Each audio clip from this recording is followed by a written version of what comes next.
অব্যাহত হামলা, অজস্র প্রাণহানি আর ধ্বংসস্তূপে পরিণত হওয়া গাজায় অবশেষে স্বস্তি ফেরার সম্ভাবনা তৈরি হয়েছে। যুক্তরাষ্ট্রের মধ্যস্থতায় প্রস্তাবিত গাজা যুদ্ধবিরতি পরিকল্পনায় ইতিবাচক সাড়া দিয়েছে হামাস।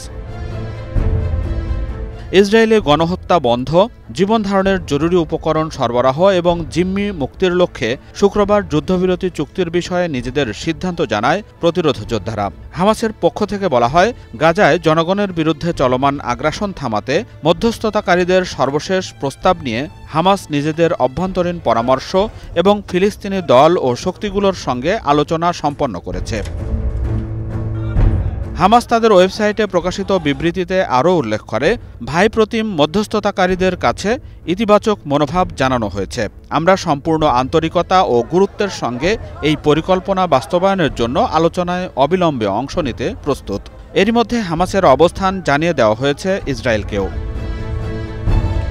হামাসের এই ইতিবাচক সাড়াকে ভালো বলে মন্তব্য করেছেন মার্কিন প্রেসিডেন্ট ডোনাল্ড ট্রাম্প।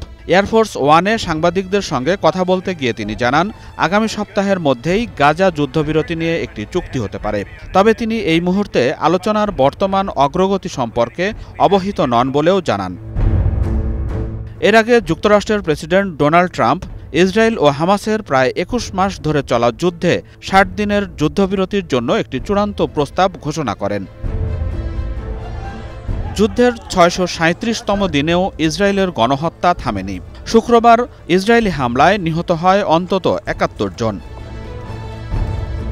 গাজায় এ পর্যন্ত ইসরায়েলি হামলায় ৫৭,০০০-এরও বেশি ফিলিস্তিনি প্রাণ হারিয়েছেন। এর মধ্যে বেশিরভাগই নারী ও শিশু। গত নভেম্বর মাসে আন্তর্জাতিক অপরাধ আদালত আইসিসি গাজায় যুদ্ধাপরাধ ও মানবতাবিরোধী অপরাধের অভিযোগে ইসরায়েলের প্রধানমন্ত্রী বেনিয়ামিন নেতানিয়াহু ও সাবেক প্রতিরক্ষা মন্ত্রী ইয়োভ গালান্তের বিরুদ্ধে গ্রেপ্তারি পরোয়ানা জারি করে। Najmus Sakib, star news.